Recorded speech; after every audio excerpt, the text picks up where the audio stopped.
Mark Carney sworn in today as Prime Minister. Trudeau says goodbye. Scott Moe puzzled on Carney's first trip abroad.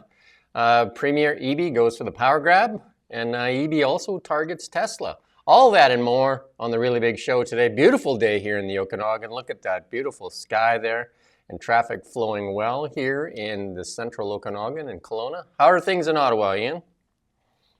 It's actually beautiful here as well. I mean, it's not very warm. It's about 3 degrees or something like that, but it's very sunny. I'm sure Mark Carney will be delighted. Big day in Ottawa today, eh? Big day. 67 days, though, since government's been prorogued. Sounds like they might go back early, maybe. Or, it's not too far away now either, is it? Another 10 Yeah, I mean, days? listening to the sort of people that hang around the Ottawa crew and hang around the politicians and get rumors from them, it seems to be the case that Carney's going to go ahead really quickly and do it in the next few days, call an election. But who knows? I mean, I don't really know how good their intel is, these people, but that seems to be the word on the street. We've got an image here of Mark Carney signing in as the new Prime Minister of Canada, the 30th Canadian Prime Minister. And it sounds like, from all we're hearing, that he's going to look to call an election rather quickly and even have the election rather quickly. I think he's want to go with the polls show him doing very well right now. I think he's actually the 24th Prime Minister, but the 30th Ministry. So that's Mm, like the right. cabinet people, because I believe Justin Trudeau is 23rd, but I'm happy to be fact checked live on that. There you go. And then he's also sworn in his cabinet, actually. It's a smaller cabinet, and we can kind of go through some of the names, right? Dominic LeBlanc is the International Trade and Intergovernmental Affairs Minister, so he stays with a seat. Melanie Jolie hangs on to her seat. And then here's a surprise. Finance Minister is Francois-Philippe Champagne. He's been hanging out with Carney quite a bit. He's showed up at most of his events. Innovation, Science and Industry Minister, Anita Anand, who was quitting and is now back. Defense Minister, Bill Blair, no change there. Do you want to go through the rest of this list, or any of these kind of like stand out Johnny for you? What's that? Johnny Wilkinson is quite an important chap right now. He's also the only MP from British Columbia that's represented in the cabinet, and he's going to be Mr. Pipeline, or not, as the case Right. may be, Yeah, because yeah. he started off once this melodrama began with Donald Trump. He started off being, it seemed, quite sort of keen on natural resources, as you might expect, as natural resources minister. But recently, he's kind of toned that down a bit, and he doesn't seem as willing to go ahead with it, or not as keen anyway. Yeah, so So that's quite an important one. Stephen Guilbeault got shuffled. So, and he got a title here. Canadian Culture and Identity, Parks Canada Minister, and Quebec Lieutenant, Stephen Yeah, Guilbeault. nobody knows what that means, Canadian culture and identity. They've just invented that for some reason. Some bureaucratic dork has decided that that's a good idea for his job title. But no, like I say, nobody knows. We're going to wait and see what that means. But I suspect that means that he's in charge of Canadian heritage, which means that he is going to basically be the federal government's media man. He's going to be responsible for the hundreds of millions of dollars that the Canadian government bungs to the media to prop them up and keep them alive. And the Um, Quebec Lieutenant, he also seems to hang on to a little bit of power there because this East-West pipeline is all about Quebec. yeah, I also think that that means that because obviously he in the Western Canada looks at Guilbeault as being a sort of left-wing environmental extremist, like almost like a toxic politician.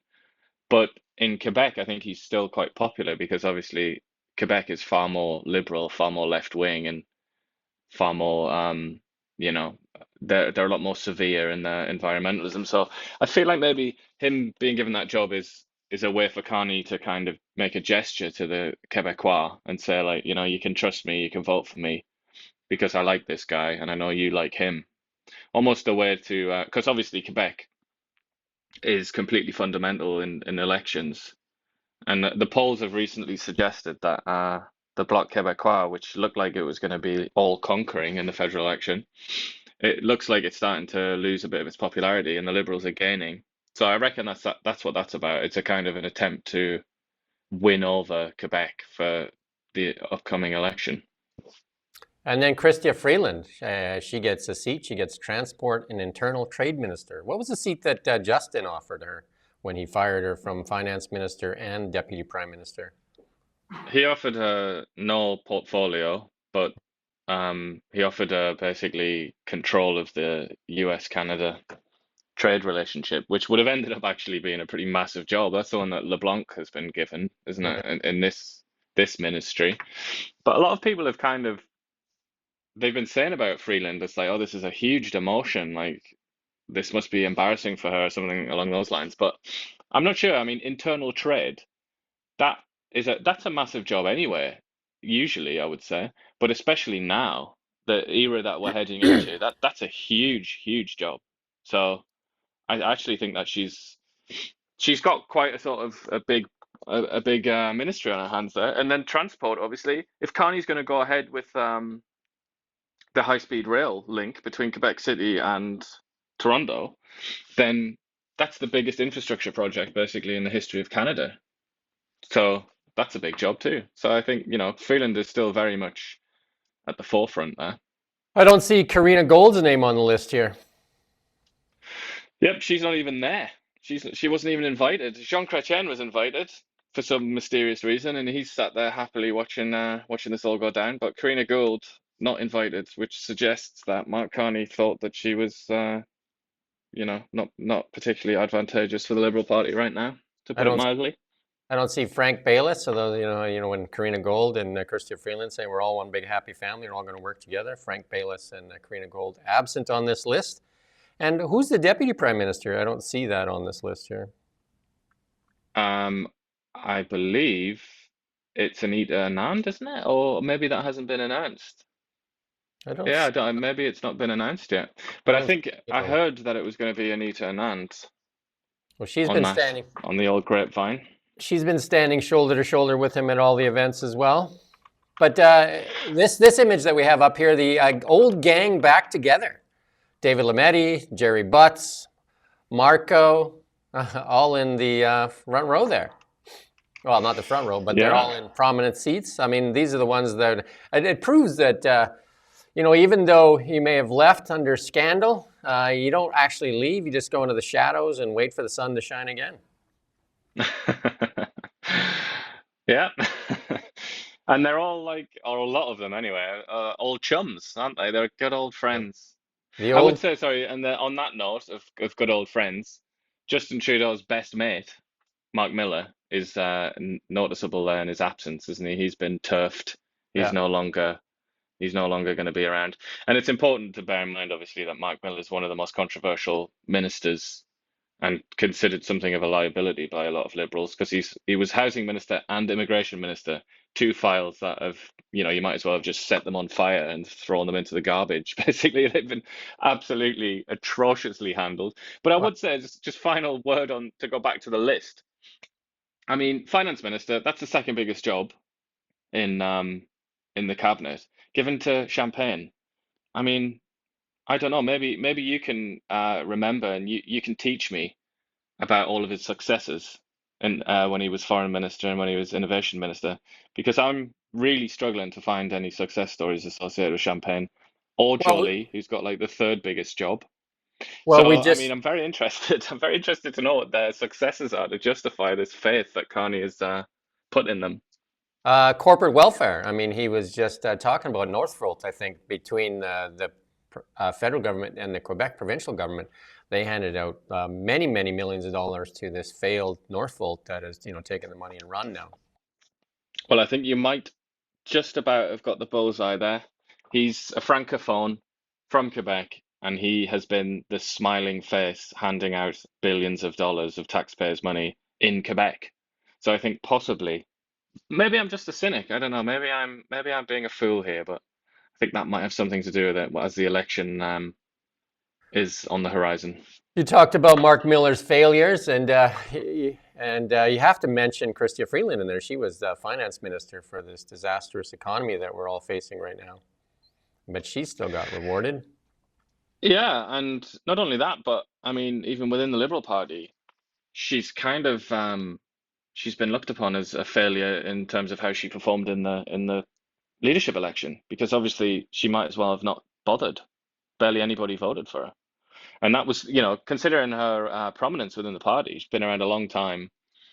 You know, she kind of obviously thought that she was the next in line after Trudeau, the next most senior sort of figure. And the Liberal Party comprehensively and quite dramatically rejected her. So that, I think, in the Liberal Party, her sort of prestige has diminished somewhat, if it was ever particularly high.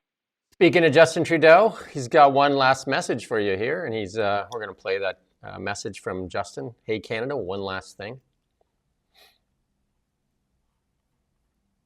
I am so proud of Canadians. I'm proud to have served a country full of people who stand up for what's right, rise to every occasion, and always have each other's backs when it matters most. This may be my last day here in this office, but I will always be boldly and unapologetically Canadian. My only ask is that no matter what the world throws at us, you always be the same. There you go. Some final words from Justin Trudeau. Impressive, I think, actually, because he's kind of gone out of his way there to completely contradict what all of his enemies say about him, that he's narcissistic, trivial, frivolous, and patronizing. And he was none of those things there, was he? Nope. And then there's some people saying goodbye to him. Here's Governor Newsom with a well wish to Justin Trudeau on X, saying goodbye. So Yeah, there, maybe the next president of the United States there. yeah, I know he's really trying to change his ways too. He's doing a bunch of the left is going after him though because he's had a few controversial figures on his new podcast. That I think a lot of political figures now recognize podcasts are important. So Gavin Newsom thinking, hey, I'll start my own podcast. Yeah.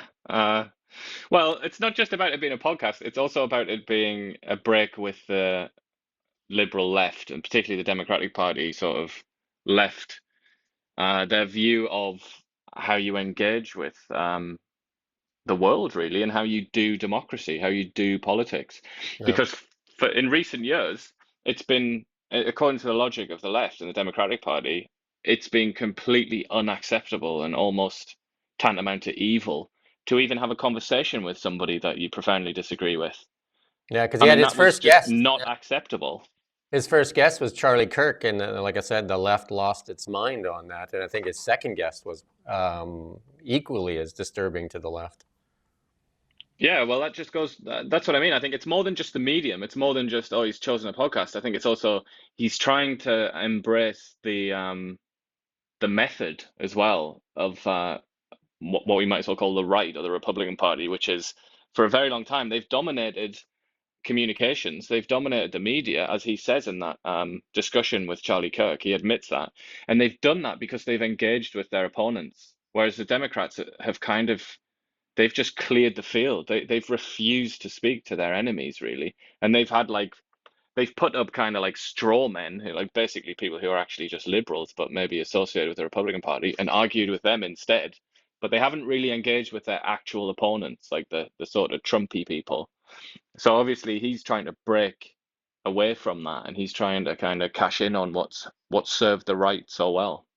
Yeah, I've tried to watch CNN a few times with Scott Jennings on there, like, and it's just him trying to talk and five people screaming over top of him all the time. It's really, I don't know, I understand how he stays on there when he can't actually even talk without them screaming over top of him. Yeah, I mean, I feel like that the ratings tell you that anyway, but I mean, I feel like it's kind of been consigned to history now, hasn't it? That format of like, I mean, Fox News is kind of guilty of that as well, but I would say Fox News sometimes does a one-on-one with an opponent, like a real opponent. But I feel like the old cable news network format is just dead, really, isn't it? I think they're keeping it online for a little bit while the boomers are still tuning in. But I mean, it's not really that important anymore. I think the only one with audience is Fox right now. Most of them, CNN including. CNN gets like a very small audience now, right? They're basically fallen off a cliff. And Indeed, then, yeah. to be fair, here's Justin Trudeau in his last motorcade as he leaves Parliament. He loves a good motorcade. We're going to play this clip here for you. Don't take Trudeau! Don't take the walk in the snow! No legacy! Come on! Good, Ramos. No, no, no, no! So there you go. I didn't want to play the whole clip of that, but that was his, in there, the big motorcade pulls out. Trudeau famous for the big motorcade. Somebody trying to get a Hey Jude chorus going there as well. Did you hear? It didn't really succeed though. Yeah, there was the na na na na hey hey, the old hockey song na na na na hey hey goodbye. I do think that is a little preview of what the rest of his life is going to look like though. Getting shouted at by random people in crowds as he tries to get into cars. It's basically the life that he's that he can expect, I think, from now on. Well, maybe he's going to get the deputy PM job, or maybe the ambassador to the world on climate change. That's my guess. Maybe he can be the next Governor General. Yeah, Holly Doan's black. We don't put it in here. Holly Doan's Blackhawks. It looks like he's going to get a bit more of a payday here before he leaves, because the government typically buys his private papers too, and it looks like they might pay up to $1 to $2 million for his paperwork. Yeah, and I have a feeling that there's a pretty high chance that he's going to do a Meghan Markle style reality TV show on Netflix or something like that as well. I reckon, or maybe even with Meghan Markle, because I know he likes Harry, doesn't he? Well, maybe they'll do a podcast, him and Meghan Markle. Yeah, I could actually. I'm like, we're being a bit silly here, but I could actually see that happening. I could see that being true. I think he's going to be a kind of social media star. In his retirement. I think that's almost like nailed on. $10 Taylor Swift concerts for sure. He's collecting bracelets. There you go. Well wishes to Justin Trudeau in his new career, whatever that may be. How's that? Yeah, well, as he said, he's been clear to sort of emphasize this. He's going to be around still. He's gone to some lengths to clarify. He's not going to go and hide in some mansion in Tofino. He seems to fully intend to hang around and be a presence in sort of Canadian life. So we'll be seeing a lot of him. I mean, a lot of talk has been over the few years that he's going to end up with a position either at the UN, but I mean, I joked, but I'm a bit serious that he may end up being an ambassador of Canada to the world on climate change or something like that. That was his big pillar, right? So that has been basically kind of torn down, and I think going to get repackaged here to make it more palatable to Canadians. Yeah, I think that's a reasonable prediction. Yeah. Scott Moe, a little bit upset on Mark Carney's first trip, and Mark Carney, who has self-disclosed himself as a European in the past, his first trip abroad is to the EU, and we're going to play this clip here from Scott Moe. I noticed this morning already that his first planned international visit is to the European Union. Not good, and not good. We don't have a trade war with the European Union today. We are in the midst of a trade war with the United States of America and China, the two largest economies in the world and our two largest export markets and trading partners. To choose to go to the European Union is beyond what I could understand as being in any way impactful or representing Canadians. And so I would ask Mr. Carney to reconsider that. Engage immediately with the Chinese government, continue and engage and lay his plan out with respect to how he is going to engage with the United States of America. And I would suggest that plan should not include anything in the way of export tariffs, because that is very much one of the threats that has been identified by Saskatchewan industry as being one of the 5 tariff-related threats that are going to end jobs for a period of time in this country, and ultimately are not in any way finding our way towards that North American energy and food security goal that Saskatchewan really plays a part in. Scott Moe really upset about the agricultural tariffs that were put on, canola for one of those, and he said the canola market is very, very hard to develop. It took them a long time to get that canola market, and the Chinese putting on 100% tariffs on canola. And he said it's really hard to develop those markets, and that will be devastating for Saskatchewan farmers. Yeah, I mean, it's extremely disappointing that the Chinese did that. I mean, if you're a Chinese nationalist or a Chinese kind of supremacist or something like that, I think you should also be disappointed because the Chinese had a massive opportunity there to be the bigger man kind of thing. And we've been reading a lot of stories about how, in Australia, for example, former prime ministers come out and said, this is the one that Trump insulted right after he did this interview. But he came out and said China's going to come in and like steal America's lunch, and China's going to come in and be the big man and be the more reliable trade partner.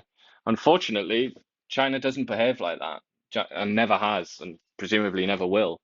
So they've come in and sort of shot themselves in the foot here with this tariff, I think. But Scott Moe, obviously, he represents not just Saskatchewan really with what he's saying. I think he represents the whole prairies, doesn't he? It's Yeah, kind of it is definitely.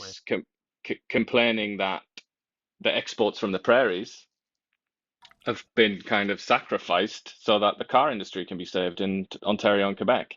And that's a familiar story, isn't it? But the same thing is true when it comes to dairy. How much sort of political capital, or how much did they have to put forward with the Americans? How much did they have to like put at risk to succeed in getting dairy that special carve out, which is again just for really Quebec and Ontario?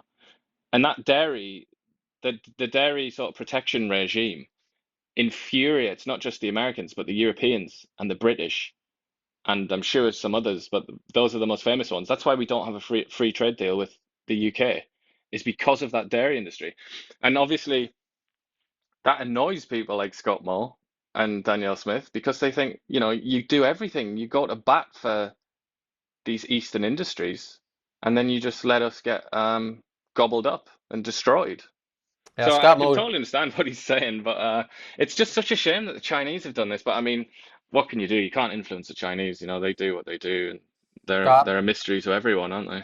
Scott Moe did ask why can't we remove the EV 100% that we put on in response to Joe Biden putting on the 100% tariff on Chinese EVs. And Francois, the new finance minister, said absolutely not. We're trying to save jobs, and obviously not trying to save agricultural jobs, but trying to save the auto industry. Yeah, and I guess that might have just a little bit to do with the fact that the provinces where the car industry is a big deal happen to have the most voters and the There you most go. seats. Yeah. Again, the West getting and I mean, that's what I think they're pointing out, and that's what Danielle Smith has been pointing out, as well as Scott Moe. We Yeah. do have a clip here from Jean Chrétien that was at the Liberal leadership event there when he spoke about pipelines, which put some hope in a lot of people's minds for an east-west pipeline. We're going to run this clip here. To build a pipeline for natural gas from Alberta to Quebec. Alberta, the family of my mother, and Quebec of my father. So, I think that if we do that, that will keep the steel workers working in Canada for a long time. No doubt, one of Canada's greats, Jean Chrétien. We had him here for the 2019 Level Up. His speech was very much the same as the 2019 Level Up speech he gave. He must have that one speech that he keeps working. But how good is his accent as well, though? He's got if you compare his accent to the other francophones, like when they speak English, his is just like it's so cool. It's almost like something out of history. It's like he has such a great way of speaking, like Alberta. But and there's also power to the way he speaks as well. I mean, it's no surprise that he dominated politics for so long. He's like such an impressive and like memorable person, isn't he? And, But it is interesting that he's saying this because it remains to be seen whether or not his party agrees with him. But he's done his part, I guess he'll say. He's got up there and he's said it once again. yeah, Quebec has already come out and says they're not really interested, and then putting Stephen Gibault as the lieutenant for Quebec is definitely, who's been against Alberta oil and gas for a long time in LNG, doesn't really bode well for that ever happening. But you and I got to spend a lot of time with Jean Chrétien when he was here, which was great. We got to spend, like 4 hours with him, talking with him. And I remember him saying one of the things that he was not a big fan of the way Justin Trudeau ran, his cabinet, not allowing him to speak and all that. He said it was a different way, but because he said he'd let his ministers speak. We'll see what kind of style Mark Carney has here in the next little while. I would be very, very surprised if it was any different, to be honest. He hasn't been praised by journalists so far for his openness. Although, to be fair to him, actually, when he was in Kelowna, he did take quite a few questions. But I mean, I don't know. It wasn't a free for all or anything like that. But we did get to ask him a couple of questions, which I guess we should mention. The most important question we tried to ask is one that we went there for, was Bill C-18, and he said, no, gotta go. Yeah. Busy, right? Busy. That's like Stephen Gibault when he takes questions. He's always on the run, so he doesn't have to answer too many questions. He's always so he'll take a question and start running away, right? So yeah, they always have one of their little servant people, like sort of about 6 steps forward and looking back as if to be like, come on, let's go. And it's like they almost use that as like that's part of the whole scene. It's like, oh, I've got to go. There's this random person over here. Yeah, just like I would stay and answer, but I gotta go. I gotta listen. And then let's look at BC here. Premier Eby grabbing power again, similar to COVID. He's saying he wants cabinet, legislation that gives him cabinet sweeping powers amid U.S. tariffs, and he wants this power until 2027, May 2027, so that he can act quickly. I mean, John Rustad coming out and saying, you thought government overreach during COVID-19 was bad. Wait till you hear what BC's radical NDP is trying to do with Bill 7. Bill 7 gives BC's already authoritarian top-down NDP government sweeping and almost unlimited powers with zero oversight. Yeah, well, I mean, it's basically, yeah. David Eby was like very, very keen to stress when he announced this that, well, he came out and he even kind of like broke the fourth wall a little bit. He said, "Look, we have a very thin, a very small majority. It would only take a few dissenters to collapse this government and force an election."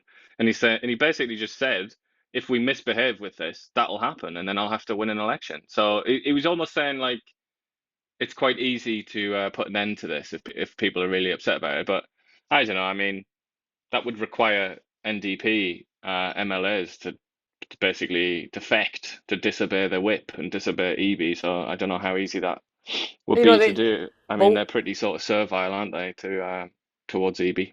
One of the things, though, like even with Trudeau's government and Eby over this past little while too, is like, it sounds like they don't. I mean, Eby didn't even put the ledge back into play till February. It's like they don't like the legislature. They don't like Parliament. They'd rather just start making decisions, which is not really the way the Canadian system is set up. Well, they also don't particularly like to be scrutinized by the press. I mean, they like to have the same old familiar faces at press conferences who ask banal questions and never put any pressure on them. But they don't like to be asked real questions. Like if an outsider like ourselves, when we ask questions, that they absolutely despise that because they don't know who we are and they don't like, we're not on first name terms. They can't ask us how the wife is, kind of thing. They absolutely hate that. I mean, I'm talking specifically here about the NDP, but yeah, I mean, they don't like scrutiny in general, do they? And this seems to be something that's really, and we'll talk about this in a second, I think, when we're going to talk about the UBCO thing. But I just feel like we're in an era now where people don't like to be challenged. They don't like to be scrutinized. They like to personalize it as well. And it's like, oh, that was so offensive. And it's kind of like, this is a democracy, chump. Like we have to have these arguments. Otherwise it stops being a democracy. But I feel like in a sense, we're kind of losing touch with that, with our sort of roots. And one of the things that Chrystia Freeland accused Justin Trudeau of in an interview with Bill Maher was that 10 years of virtue signaling and identity politics, and it seems like David Eby is still on that. And because yesterday, BC Hydro and EB, they're targeting Tesla, banning Tesla from their rebate program. And one of the things I need to point out here is EB spoke about why there's nobody investing in British Columbia, like capital is fleeing in British Columbia. Capital needs certainty. And basically he just weaponized BC, and he went after the largest company in the United States, Elon Musk, and it's an easy target right now because a lot of people don't like him. But for what purpose when Tesla has lots of employees in Canada and dealerships? Like I think there's 3 down there in the Lower Mainland. There's one that's opening here. And he goes after the largest companies. So what do other American companies think that may be, friendly to Trump? Because there's a lot now that are friendly to Trump, including Facebook and, Amazon and all these companies. So are they all next on this target list when David Eby needs a new villain to put out there so he can make excuses for why our economy is falling apart here in British Columbia? Well, Eby already tried to adopt an antagonistic approach to Facebook, and then he completely backed down and has nothing to say, nothing bad about them to say anymore, does he? Because they were too powerful and useful, and he was too afraid, especially going into an election. He was too frightened, I think, to risk alienating them. Whereas Tesla isn't. I mean, Tesla obviously it's a big company, but I don't think it's anywhere near as powerful as Facebook, for example. It's just a car company at the end of the day, isn't it? Or it's a company that sells products, physical products. So I don't think he's that scared of Tesla. They also don't have any actual like primary business in Canada and never have. They don't have any sort of plants or anything like that in Canada. I think it's far more about targeting companies, though, because you don't like the politics of a certain individual. And I think that if you're looking at other... I would sympathize, but Elon Musk has kind of talking about politics, it's not quite that, is it? I mean, he's taken it to an absolute extreme. He's a member of the government. He's one of the most powerful people in the Republican Party. He's one of Donald Trump's closest associates. He's come out with an abundance of extraordinarily inflammatory and stupid things that he said, and he's infuriated so many people. And he has power. He has actual real government power.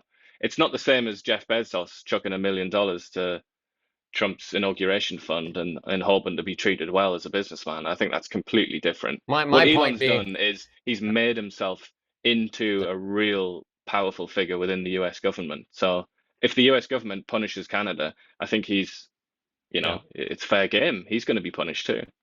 My point is that we're having a tough time convincing companies to invest in BC, and we've doled out lots of corporate welfare to these companies, and we're always doling it out to second-rate or third-rate B players that take the money and run, and they fold up when things get a little sideways, instead of investing in companies that are leaders in the world. And you can't deny that Tesla is the leader in about 5 different industries, and then will be the future of so many different things. And I just think it's the wrong target myself, and looking at the company as opposed to the man leading the company.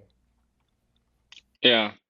But I mean, likewise, you could flip it around and say, I think, that it's reasonable to think it was a massive mistake for Elon Musk to attach himself to a president that attacks Canada, seems to want to destroy the Canadian economy and annex Canada. I mean, that's kind of dumb too. So it's kind of like 2 dumb people walk into a room and we're just looking at a couple of dumbos. I just also say, like when at first when he targeted red state booze versus, like all the booze, I just think the identity politics, virtue signaling does not play a good role for British Columbia.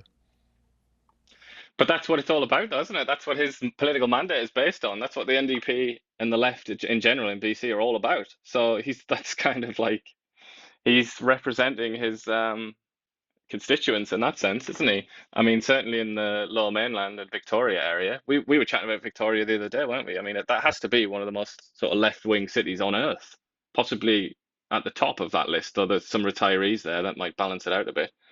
But it's kind of that's the nature of British Columbia, isn't it? It is an extraordinarily liberal, sort of hyper liberal population there, and he wants their votes. So I guess you would say that he kind of has to go along with that kind of thing. Well, again, if you look at where our GDP is going per capita and where our investment's going, and where we used to be one of the bigger contributors in the West, we're not anymore. And the 2 industries that lead British Columbia are suffering here. And I just say, and in the forestry sector, a lot of the big investors in forestry said that they can't invest in British Columbia anymore because there's too much uncertainty and too much of this woke politics and identity politics and all that stuff, virtue signaling, just makes it really uneasy to invest. So with all that, I mean, if you're going to continue to play to that same audience and then the rest of the audience that has the money leaves, then what does that leave you? And here's another example of it. Rustad calls UBCO student union rejection of the Okanagan Conservative Club woke. Yeah, I mean, this is astonishing. There's actually been a development on this. This You got isn't a the slide fully there, up-to-date story. No. But Next basically what happened is some kid, a student, I should say, sorry to offend you there, my man, but a student has applied to create the Okanagan Conservative Club, and the student union at UBCO rejected the application, and then he got an email which he sent to us, this chap, in which a semi-literate email full of spelling mistakes and just like a totally low-grade mind composed that email, sorry to say, in which he said, no, sorry, we can't allow that to happen because we are committed to diversity, equity, and so on and so on. It might upset LGBT people and black people for some reason. So they said, no, you can't have a conservative club. There is a liberal club, however. But he said, no, we can't have that, which is just an indication of the kind of rot that has spread in the minds of young people who are just incapable of thinking. They're just hopelessly servile to completely out of date ideology. But anyway, this the update to this story is that the student union now has overruled that decision. Basically, they've gone back and they've changed it, and now they are gonna let the Conservative Party or the Conservative Society or whatever exist. But then they said in their statement, they said they want to ensure that the decision was made in alignment with our values of equity, inclusion, and respect for all students.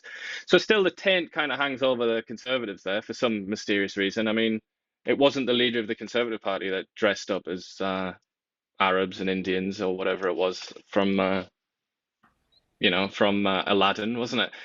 It's there aren't really any racism scandals that I can think of associated with the present Conservative Party. Plenty of them associated with the Liberal Party, however. But anyway, and in this statement, the Student Union Board of Directors, they also come out and say most of it really is about self-pity. The statement, it's saying, please stop bullying and harassing us, and you've got to treat us with respect and those kind of things. Just what you often see when people in positions of responsibility make stupid decisions and then have to go back on them. They often come out and say, "Oh, you're the bad guy because you complained about it." But there you go. That is a perfect indication of the kind of rottenness in the state of British Columbia. You're pointing out that a university level student can't spell is obviously going to be offensive as well, because why should you learn how to spell in this day and age? I suppose so, actually. Maybe I should take that back. I mean, I'm being spellist.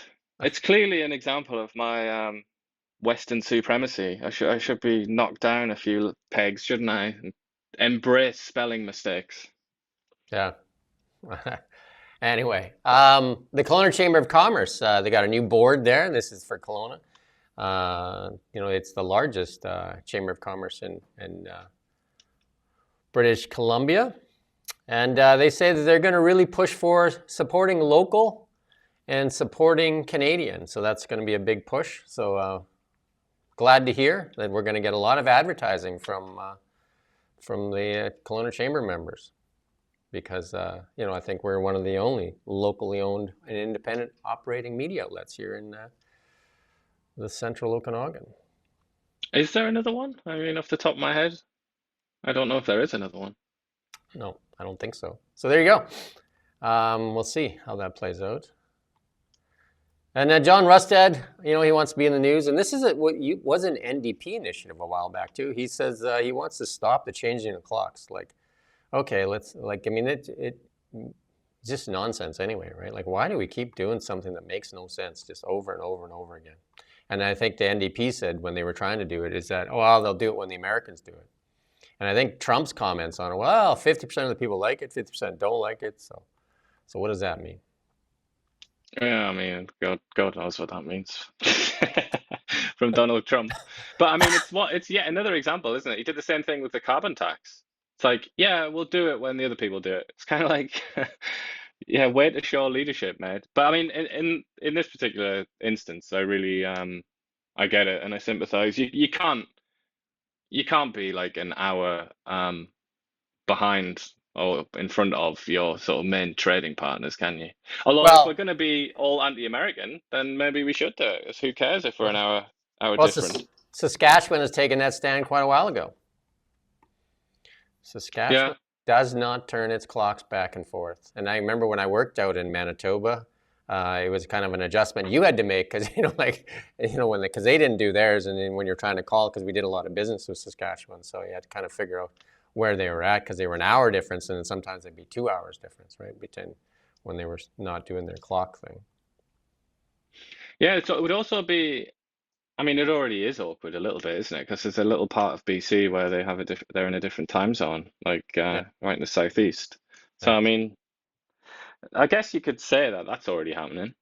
So why not go the whole 9 yards and separate ourselves from Washington? It doesn't, I mean, I think it was maybe a good thing back when people used to work 10, 12 hours a day or whatever, but I don't see the benefit of doing it now. And especially, they said it had to do a lot to do with power and saving electricity and stuff like that. But, LED lights and all that stuff now, it doesn't really make much sense. Like all the reasons for doing it in the past don't really exist today. Yeah, and like people just work all sort of weird hours nowadays. It's not, I mean, that back in the day, it was pretty fixed sort of work period, wasn't it? And also, you kind of needed light, didn't you, to do things like you said, but you kind of needed natural light to do certain things, but it's not really like the case anymore. The sun doesn't respect the time change. The sun just keeps doing its same old thing every day. Yeah. It is horrible though, isn't it? I mean, I feel like I'm glad that it's being discussed now because it really does like wrecks your life for like a good few days after it happens. And then somebody's on our comments there says Creston doesn't change the time either. So there you go. Creston, BC. So there you go. Why don't we just do that? Everybody just kind of do it on their own, and then they'll have to change it to not changing it because like it'll just be just a schmozzle. Yeah. And turning our attention to the world here, this is, are we close on this ceasefire? 1 minute we're close, next minute we're not. But here's a comment from NATO on allowing Ukraine into NATO. Here, let's play this clip. First, we need a peace deal / a ceasefire. And the president is very clear on this, that obviously there will be many issues to be discussed and debated when a ceasefire / a peace deal is there. But to discuss how to keep a peace deal, if there is not yet a peace deal, is also a bit strange. Of course, you have to think in parallel. He's already taken off Ukraine joining NATO off the table. Mm-hmm. So Ukraine is left asking this question, how are we going to know we're going to have proper security? Yeah, but he was also very clear, Pete Hegseth in Brussels, but also the president himself, that when there is a deal on Ukraine, it has to be lasting. It has to be durable. Putin should not have to try this again. So the question is then the how. How do you do this post a peace deal? Then I would side with the president. You first need to have a peace deal before you can get into these details. Obviously, behind the screens, there will be discussions on the what if there is a peace deal, how then to maintain that. But there are many ways to do that. There you go, and I think that's been common knowledge that the NATO thing has been off the table, and that was even before the war started. There was talk to say that NATO was never on the table, and they said that just say that it's not on the table, and like they're saying that was one of the reasons that things got escalated. But it's still the head of NATO there saying that it's not on the table. Yeah, it's strange that that's still being discussed, really, isn't it? Because I think you're right there. It was sort of like that was off the menu for a long time, wasn't it? Yeah. I don't think it was ever on the table other than the media tried to put it on the table many times, but I don't think that the serious people ever had it on the table. Obviously Zelensky kept asking for it, but... Yeah, I mean, I'm old enough. I feel like an old sort of like Yoda figure now for remembering this, but I can recall when he kept asking for a no-fly zone. Do you remember that? It was like, close the sky. That just that just disappeared, didn't it? Yeah. That was kind of weird. I guess he got behind the scenes. He must have been rebuked by Joe Biden or something like that, and he just stopped asking about that. But I mean, NATO membership is probably even more dangerous than that, than a no-fly zone, because that would Yeah. potentially drag the entire Western Alliance into a nuclear war with Russia. I mean, nobody wants that, do they? Yeah. Let's move on to markets here. Our friend gold did break, and I told you this would be a tough thing. They broke the $3,000 mark this morning. I think it hit about 3,005 in this contract, and I think it was even as high as like 310 in the futures contracts. So yeah, so it broke over that, and then of course, like this is going to be a tough wall to break, and that's an all-time high that it hit this morning. So like I said, it'll be a tough wall to hang on to, right? I think it hit 3,005 this morning in this contract, the futures contract. So it's going to bang around there, but if it can hang on to 3,000, it'll move higher from there. But we've been waiting if for people that for a keep while. being completely freaked out by Trump's tariff madness, then there's every possibility, really, isn't there? The geopolitical situation definitely boding well for gold, but also the Ukraine war definitely also caused a lot of tension because the Russians and the Chinese have been accumulating gold for a long time now, and they continue to do it. And in many cultures, gold is still seen as one of the most important things. Canadian culture, for some strange reason, not. Indian culture, very strong in like for India, like gold a big thing. Arab cultures, gold a big thing too. They even have like ATMs, like in places like Saudi Arabia and Dubai, and that where you can actually walk up to it and buy like a wafer of gold. Yeah, it's definitely like places where they don't have very much trust in the currency. And I mean, I don't know why anybody would have any trust in the Saudi Rial or whatever it is. I think that's what it is. Or is it a dinar, something like that? But why would you trust that currency? It's like I mean, it's a ridiculous country in so many ways, isn't it? Though you're probably better off holding barrels of oil rather than their currency.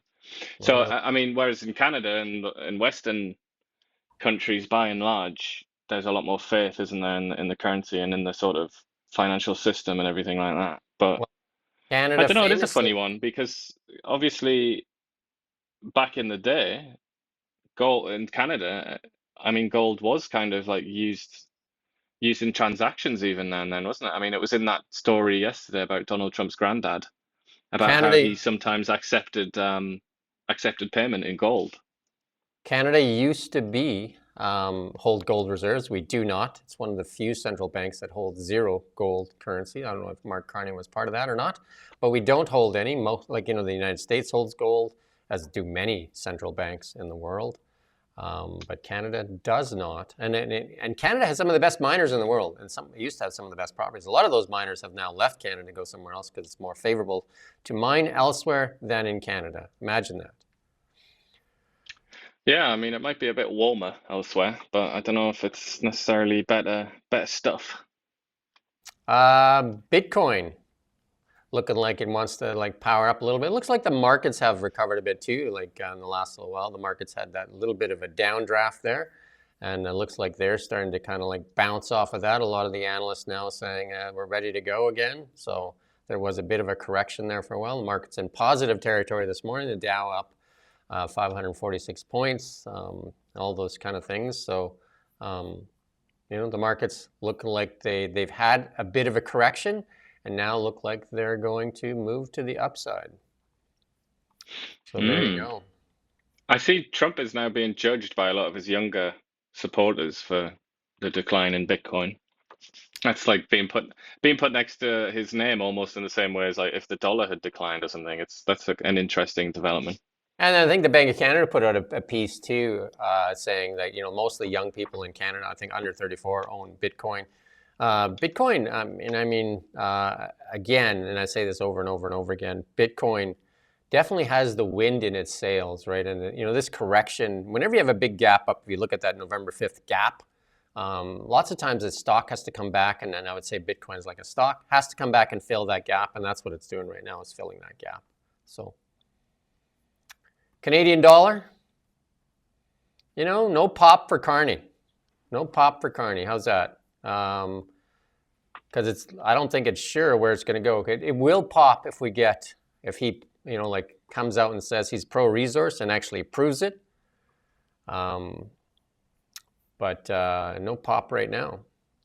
I think it's the election hovering over everything, isn't it, as well? No one knows what's going to happen. So, and other news in the markets there, the Financial Post did a kind of a negative story on Brookfield, Carney's company.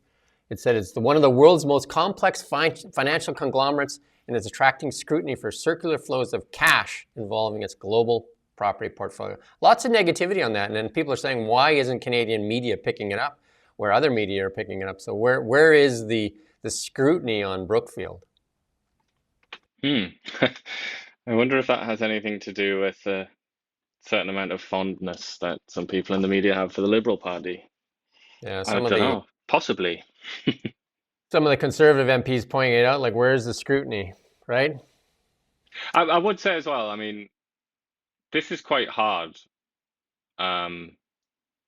This is quite hard journalism to do. I don't think that, like, financial journalism on this level, and I don't know how many financial journalists of that sort of caliber actually exist in Canada. So it might be the case that we have to wait for the Financial Times or something like that, or the Wall Street Journal to like really blow it up.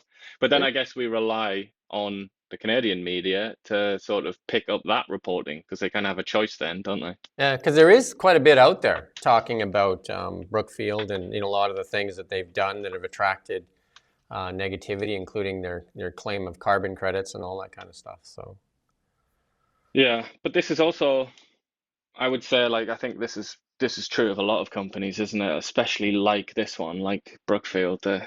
They're often accused of getting up to no good, aren't they? But obviously this is very important because our Prime Minister used to be in charge of that company. So yeah, I think there's a public interest in that. yeah, so it'll be interesting to see if it gets any attention. I'm sure the Conservatives, Pierre Poilievre and his crew will try to bring more attention to it, because it's likely not going to get the attention of the government-funded media. Mm-hmm.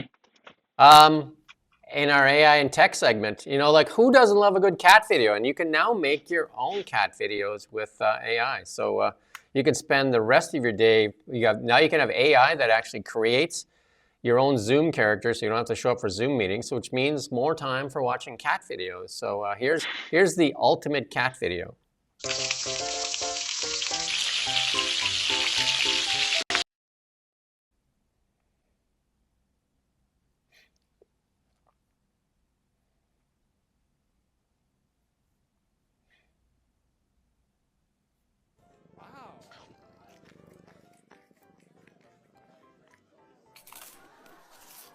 I think that's good, Rommel. There you go. I'm trying to lay off the McDonald's, man. It's constantly exposing me to, my weakness. So Donald Trump, Kamala Harris, and the cats now work at McDonald's. I wonder if in future, when robots are frying all the food at McDonald's, that we'll be able to make them look like cats. I actually know somebody that outsourced their job and actually showed up for work every day and just watched cat videos. So they outsourced their jobs to like a distant country, and they just spent the day watching cat videos. So this would have been like a bonus for him. Yeah, I mean, of all the things to do with your life, that's probably about as good as anything, I would say. It's a lot better than what many people get up to. And then this next video is just to show you the technology. I mean, we're not going to play it quite yet. So China, over the past little while, has been stoking investment in China. They've lowered rates. They've have some more easy money policies, and they just put out this morning that they want the banks. They're basically ordering the banks to make sure that credit is available so that consumers can drive demand. So they're trying to stoke their economy, and they got a lot of really cool things. Let's play this clip here from China. I'm in China and I'm going to Shenzhen by train, so I've forgotten my phone and I want to get something from the store. So I'm at 7-Eleven, so I'm gonna pick up the sparkling water. And what's very interesting is they actually have So I'm going to scan 2号 it. 收银机成功支付一切商品， They 第 actually 3 have 店员出示支付 WeChat 凭证，欢迎 Palm 下 Pay. 次光临。 So 请使用微信刷连或付款码支付，支付成功前请不要走开哦。 that's my WeChat ID. 支付成功，请向店员出示支付凭证。欢迎下次光 That's my 临。 WeChat ID, and I just paid without having my cards or my wallet on me or my phone, which is pretty crazy, mind blowing. You don't have to take anything with you when you like go and travel. So There you go. Some people will freak out about that. Some people think that's amazing, but you know, instead of stealing your wallet now, maybe they'd steal your hand. Yeah, it is interesting. I mean, there are a lot of these videos. This has almost become like a genre now on the internet, hasn't it? Of people going to China and being like, "Wow, look how advanced it is." I mean, they're pretty much always in like the biggest cities in China, aren't they? The tier 1 cities, I believe they call them. Like Yeah, Shenzhen, I think that's where he was there. That's one of the most important cities in China. I think But 40 years ago, it's that city interesting because didn't China exist. obviously had a lot of capital lying around, didn't they, over the last 10, 20 years, and they've pumped it back into China. And we can only look on in envy at that kind of practice, I think. I mean, if you look at that city, they built that city out of a fishing village, I think, in like less than 40 years. Yeah, it's because it's that neck of the woods there, the Pearl River, like Guangzhou. It's you know, it's very industrially important, or it's important to the industrial sector in China. It's like it's great sort of geographically. It's really good to get things out into the world and export. And then obviously Hong Kong is right there, which was built up by the British, and it's a very sort of sophisticated place for services and finance and things like that. So it's like a whole ecosystem of industry and finance, and actually quite a lot of agriculture down there as well. So it's got a lot going for it, that neck of the woods. We got some memes you're going to love here. We're just about at the memes here, but we got a little piece on EVs, and this is a lot of Tesla dealerships being targeted or service centers being targeted down in the United States, including I watched a clip where somebody bought a used Tesla and then a whole bunch of people got around and they bashed it up instead of like damaging, you know, somebody else's Tesla. So this is Pam Bondi talking about the crackdown on this. So I'll play this clip. People were locking up on that. We have someone in jail right now from one of the dealerships. They threw a Molotov cocktail through a dealership. They're looking at up to 20 years in prison. So if you're going to touch a Tesla, go to a dealership, do anything, you better watch out because we're coming after you. Wow. And Well, if you're funding this, we're coming after you. We're going to find out who you are. So David Eby might be on the list now. I'm just kidding, but I think that's just weirdly unprofessional, though, isn't it? And that just stinks so much, considering that Tesla's owned by a member of their government and the Republican Party's biggest donor. Hey, you're It just wrecking my looks setup. ugly. You're wrecking my setup for the meme here. So Teslas are getting a self-defense mode where they transform into battle robots like Transformers.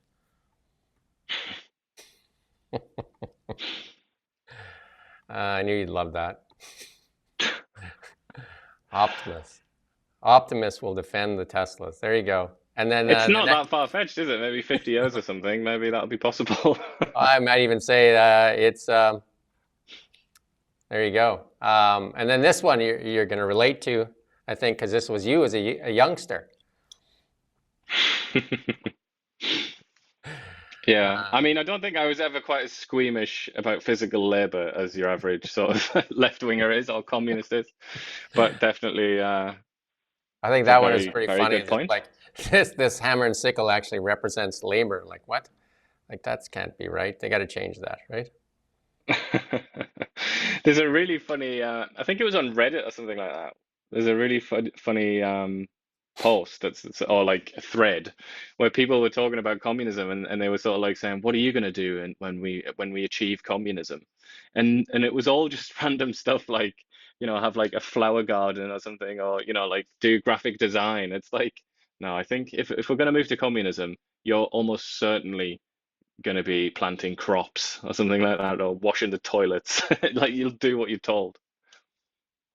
And here we come full circle with our last meme. This is a lot to do with, you know, like people making, you know, these accusations for Mark Carney and the EU and stuff like that, you know, like saying that perhaps he's going to try and get Canada to join the EU. And it's like, this is a really good meme. Imagine you love being governed so much that you want a government for your government. Well, I mean, it's funny because Elon Musk posted that, didn't he? And yet he's now an American supremacist for some reason, despite not being from the United States. But he absolutely loves America, and yet America has a government for their government. Like the American states, that's the original foundation block of the Yeah. United States. You know, that's why that's what it was all about. If you know your American history, which maybe Elon Musk doesn't. But yeah, Americans also have a government for their government. So you're going to root Oh, out so do that we. communism, Elon? Well, so do we. I mean, we have our provincial government and our municipal government, our provincial government, our federal government, and then, but the EU, you know, has made a lot of decisions for a lot of the EU nations that have definitely have not been good for many of those nations, and a lot of them are trying to like backpedal on those things. Yeah, the EU is immensely stupid, in all ways, really. I can't really say much to defend it, and I don't think many serious people do or I mean, could. But obviously, the United States has also had that exact problem, and we do too. Earlier, like as we were talking about West v East, obviously in the United States it's a little bit more extreme, and they've killed each other in the hundreds of thousands over their differences, regional differences. But yeah, I mean, it's kind of the nature of things, isn't it? That tends to be how it works. You do have subdivisions to your government, so I just think it's a bit of a stupid meme. That, to be honest, it's not exactly a very smart meme. well, it all depends how you look at it, I guess. But I mean, you're quite familiar with the EU, and you're familiar with why the UK left the EU. Can you name any good like reasons why somebody should be part of the EU? Access to French wine and Italian food. I would say that's obviously if you don't have a free trade deal with the Europeans, then access to all of their creations. They are still the Europeans. I don't know how much longer this is going to be true, but they are still the most, they produce the highest quality goods on earth, basically, in terms of like food. I mean, used to be able to say cars. I don't know if that's really true anymore. Maybe not. But they tend to produce the best things, like Airbus, for example. Airbus, a European company, makes Boeing look like No, I meant a the drone benefits. manufacturer or something. The benefits of joining the EU, because you get the currency, you get the EU currency, because most countries have kind of given up trading in their own domestic or national currency. Not that it's gone, but most of the currencies being traded there are the euro, and then also the borders have been eliminated for the most part. Switzerland is not part of the EU, because I remember when I was in Europe, there was actually a border they get actually crossing into Switzerland, whereas there is no borders between France and Germany and stuff like that. I don't know if the Swiss actually are they not part of Schengen, or I can't remember, but the Swiss are like subordinated, just like the Norwegians. They're kind of subordinated to Europe. They've made certain agreements with them so that they can have access to the market, and they've lost a lot of their sovereignty, basically, to put it in a nutshell. So it's not that simple. For the countries that rely on the EU, they really get sucked into its orbit, which is what a lot of that controversy was about when Britain left. The Europe wanted to turn Britain into a vassal, and the Brit, just like Switzerland and Norway and the rest of it. But Britain didn't want to play that game, and it was kind of massive controversy, and they ended up somewhere in the middle. But yeah, the Schengen thing, the borderless travel, that's like fundamental to the European project. Is like free movement of people, free movement of capital, and free movement of something else that I can't remember now. But that's very controversial now, obviously, because Angela Merkel is the one person that broke that, really. She destroyed that idea when she unilaterally invited more than 1 million people in 2015 to come into Germany, and then proceeded to blackmail the other countries in the European Union to receive some of these people from Syria and Serbia and elsewhere, Afghanistan. And obviously we see every single day, or every week maybe, we see the results of that policy of Angela Merkel's when there's a terrorist attack committed by a refugee. It's basically, I mean, it's at least a monthly occurrence. I feel maybe I'm being cheeky saying That's what I'm saying. but it feels like it's weekly. It's a bit of a mess, and the economy is a bit of a mess there too, right? I mean, it's quite a mess, and I can't see why anybody would want to join the EU. It's quite the mess. Yeah, it is a mess. It's a real mess. But I mean, if we're talking about comparing it to the United States, which seem to think we sort of are in a little way there. I mean, America is also a gigantic mess, isn't it? In terms of health I and think Canada should all the stay rest of it, they're its own screwed. sovereign nation, have trade deals with the EU, have trade deals with the US and Mexico and the rest of the world, but definitely don't have to like erase our border and allow the, you know, the mess into this country. That would be nice, but you want to have trade with the world, Jim, but are you willing to sacrifice Quebec's dairy industry? Because that's the price. I am. How's that? I didn't think you were so anti-Quebec. I'm not anti-Quebec. Lay off it, mate. I am pro-Canada, and I think that they've gotten the cats, you know, like the cat video treatment when the rest of us are not getting the cat video treatment. I think, you know, the West has been basically stepped all over for the interests of, you know, Quebec has definitely always had the hammer, which is not fair to the rest of Canada. Absolutely not. And I mean, it manifests in all sorts of ways. Even like the senators, when you look at that, the sort of the amount of senators that you're supposed to have based on which province you're from, it's just so unfair when you look at it, the East-West divide. And as usual, Quebec gets the best treatment. And we'll end with this because you brought up, and it was a really good point. We're bilingual, which is great, but to be an MP, to be considered a serious MP, you have to speak that language. It really cuts the pool down, right? Because not a lot of people, like even some of our more qualified people, just don't meet that requirement. So they just don't bother going into it. And that includes the bureaucrats as well, right?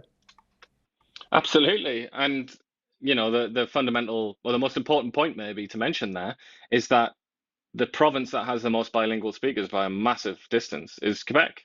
Because obviously they're gonna absolutely hate me saying this, but I mean, they speak a language, French, that is not the world's language. The world's language is English. So that it's kind of necessary for them to learn English, whereas the rest of Canada, you know, they don't really feel the same urge to learn French. So you have this imbalance there where Quebec, I think, I'll have to check on this, but I think Quebec represents a majority of all the bilingual speakers in Canada.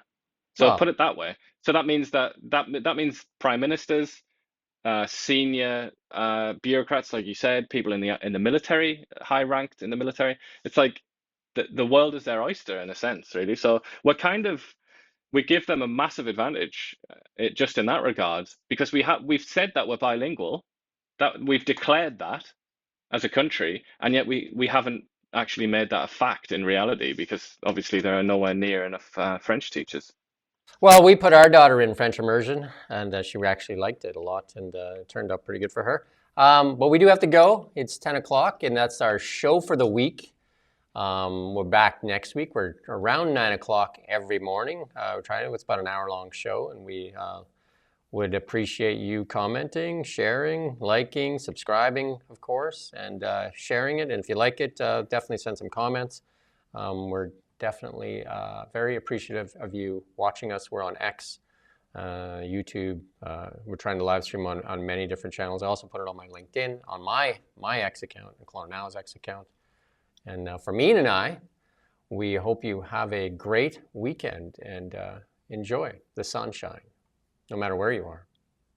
Thank you for watching Kelowna Now. We don't just report the news. We live here too. We're your neighbors, bringing you stories that matter to all of us. No government funding, no outside influence.